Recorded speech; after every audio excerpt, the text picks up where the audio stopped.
Salutations, bienvenue dans cette nouvelle vidéo, bienvenue pour un nouveau tour de cartes. Aujourd'hui, un ACAN. Qu'est-ce que c'est qu'un ACAN? Any card at any number, donc la carte au nombre. C'est-à-dire qu'on va être capable de placer la carte que le spectateur aura choisie au nombre qu'il aura donné. C'est simple, c'est très impressionnant et on passe directement à la démo. Ok, alors du coup pour la démo du tour, vous allez voir que c'est un tour qui est juste exceptionnel, une des meilleures cartes au nombre que j'ai pu découvrir et que j'ai remixé un petit peu à ma manière pour qu'elle soit beaucoup plus simple à réaliser et beaucoup moins complexe aussi. Alors, premièrement, on va pouvoir bien évidemment mélanger le jeu. Une fois que c'est fait, on va pouvoir demander à notre spectateur de choisir une carte aléatoirement dans le jeu, par exemple celle-ci.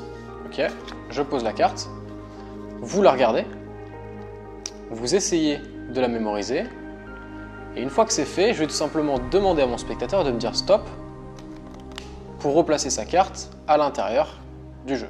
Ok, on replace sa carte dans le jeu et on vient totalement perdre sa carte à l'intérieur du jeu. Ok, une fois qu'on a perdu la carte du spectateur à l'intérieur du jeu, on va pouvoir bien évidemment couper et puis mélanger, encore une fois.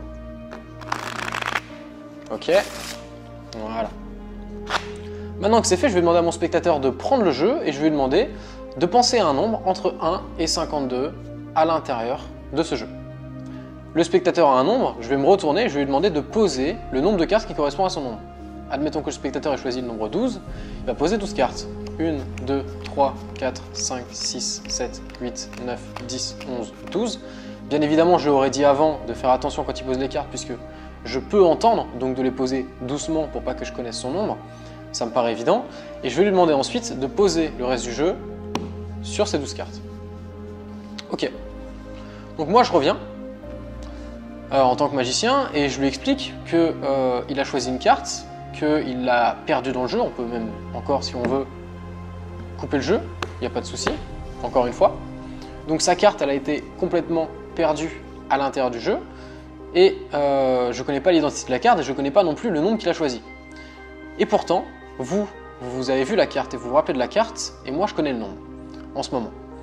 Donc, je demande au spectateur quelle était ta carte et quel était ton nombre. Le spectateur me dit ma carte c'est, donc là moi je la connais pas, et le nombre c'est 12. Eh bien on va regarder si la 12e carte correspond à sa carte. 1, 2, 3, 4, 5, 6, 7, 8, 9, 10, 11. Et la 12e carte normalement c'est la carte qui avait été choisie par le spectateur. Ça marche à tous les coups et c'est surpuissant et on va passer aux explications. Ok, alors comme d'habitude, juste avant de passer aux explications, si vous voulez obtenir une formation qui est offerte, vous avez 3 tours de magie qui sont professionnels, qui sont faciles et qui sont extrêmement impactants sur les spectateurs. C'est le premier lien dans la description, vous avez juste à rentrer votre email et vous recevrez cette formation de manière gratuite, je le répète, dans votre boîte mail. On va passer aux explications. Donc quel est le secret de ce tour? Tout le secret de ce tour réside dans cette carte-là. Alors à première vue, cette carte, elle a l'air totalement anodine. On se dit... Ok, d'accord. Pourquoi? Tout simplement parce que je l'ai préparé à l'avance et vous allez pouvoir faire de même aussi puisque c'est très simple. J'ai crimpé la carte. Donc comment on fait ça? On va prendre notre pouce de cette manière. Hop, hop. Et on va essayer d'effectuer un petit pli. Donc on va exercer une pression comme ça avec index et majeur. Et on va essayer d'exercer un petit pli comme ça. Alors moi je le fais vraiment très prononcé pour vous montrer, mais normalement on a juste besoin de le faire un tout petit peu. On le fait sur la diagonale ici et on le fait sur l'autre diagonale ici. Ok. Donc là, on a une carte qui a été crimpée, c'est-à-dire que on a une petite délimitation sur la carte. Ok, on peut voir. Alors ça va être très difficile à voir à la caméra, mais en gros, la carte est légèrement bombée. Qu'est-ce qui se passe une fois qu'on a une carte qui est légèrement bombée comme ça? Donc ça va être notre carte repère. Eh bien qu'est-ce qui se passe? C'est que quand... Donc là ça se voit vraiment. Normalement, je l'ai fait pour vous, mais normalement moi quand je le fais vraiment très légèrement. Et vous pouvez le faire aussi très légèrement. Qu'est-ce qui se passe quand on fait ça? Eh bien quand on pose le jeu dessus, et que normalement on l'a fait légèrement, donc on ne devrait pas voir une limitation aussi prononcée ici, bien évidemment. Quand on pose le jeu ici, eh bien on va pouvoir couper automatiquement, directement sur notre carte. Et ça va être d'une aide précieuse pour ce tour de magie. Donc notre carte préparée, elle doit se situer en bas du jeu, très important. Ce qui nous permet premièrement de pouvoir mélanger le jeu. Donc quand on va mélanger le jeu, on va peler comme d'habitude première et dernière carte. Ok. Donc je pèle ma carte crimpée et la première carte de cette manière. Et je mélange le reste du jeu.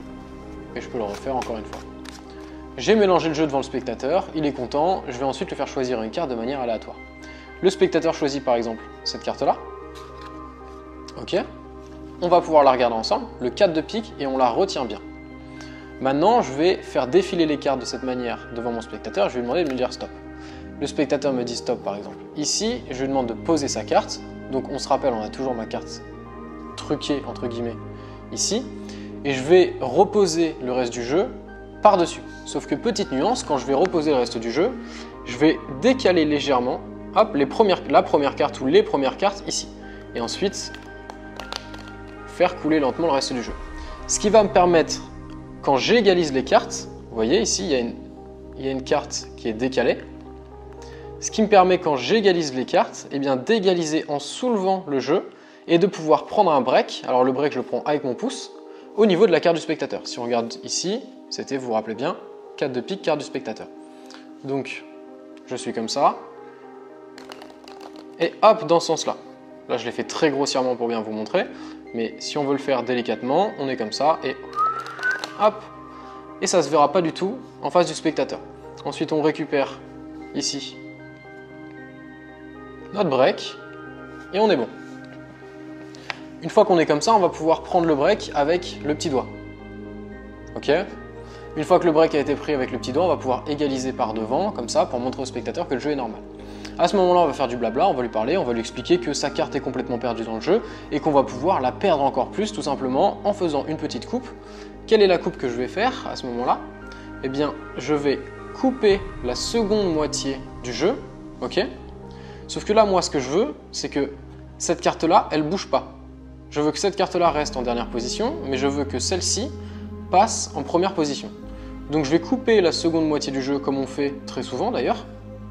Et ensuite, avec mon index ici, je vais faire glisser, donc c'est juste un petit coup à prendre mais c'est très simple, glisser comme ça le paquet supérieur et ensuite reposer la carte. Donc là, la carte du spectateur se retrouve en première position. Donc elle était ici, on a fait hop, tac, on a repris le break avec le petit doigt juste ici et ensuite on a fait une coupe là, et on a pris avec l'index comme ça, qu'on a fait passer sur le jeu pour reposer. Donc normalement, avec un petit peu d'entraînement, ça va être très fluide. Donc là, on a réussi à avoir la carte du spectateur sur le dessus du jeu et la carte crimpée en dessous le jeu. Ce qui nous permet, donc pendant qu'on explique au spectateur, on va pouvoir couper le jeu, donc là j'ai coupé, et on va pouvoir le mélanger. Donc là, on part sur un mélange à l'américaine, en faisant attention à faire défiler la dernière carte en première, et la première carte en dernière. Ce qui nous permet de ne pas changer notre carte ici et notre carte ici. Maintenant, on va tout simplement demander à notre spectateur de choisir un nombre entre 1 et 52, celui qu'il souhaite. Par exemple, on va changer, on va prendre 15. Okay, donc, le spectateur va poser les cartes, sauf qu'il va poser sa carte en première. Donc on va lui demander, donc nous on ne regarde pas, bien évidemment, il faut qu'on soit caché, qu'on parte. On va lui demander de compter 15 cartes, qui seront son nombre. 1, 2, 3, 4, 5, 6, 7, 8, 9, 10, 11, 12, 13, 14, 15. Donc là, qu'est-ce qui se passe?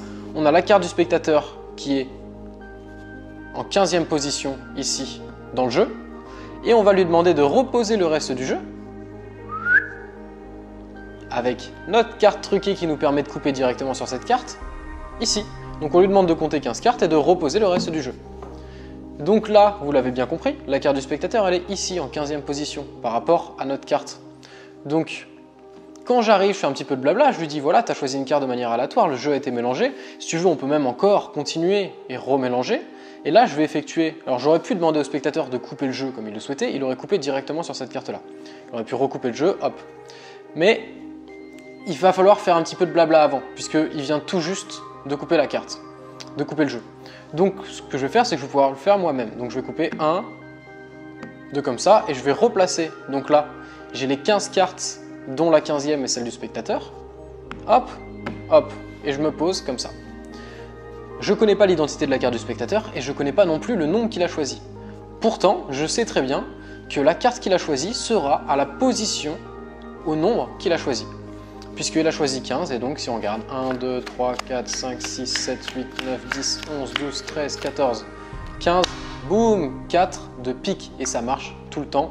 C'est surpuissant et c'est extrêmement facile. Qu'est-ce que vous voulez de plus? Voilà pour cette pépite de tour de magie. J'espère que ça vous aura plu. Si vous voulez maintenant aller plus loin, il y a des formations comme le Magic Pack par exemple qui vous permet d'apprendre des tours qui sont plus impressionnants que celui-ci encore et qui sont tout aussi faciles à réaliser. Je vous invite très fortement à aller voir dans la description les programmes de formation que je propose. Et sinon, vous avez une formation qui est offerte, qui est gratuite pour ceux qui ne veulent pas forcément tout de suite passer à des programmes payants. C'est 3 tours de magie professionnels, faciles, impressionnants. Je vous invite à aller voir ça, premier lien dans la description. Quant à moi, je vous dis à très bientôt pour un prochain tour. Salut à vous.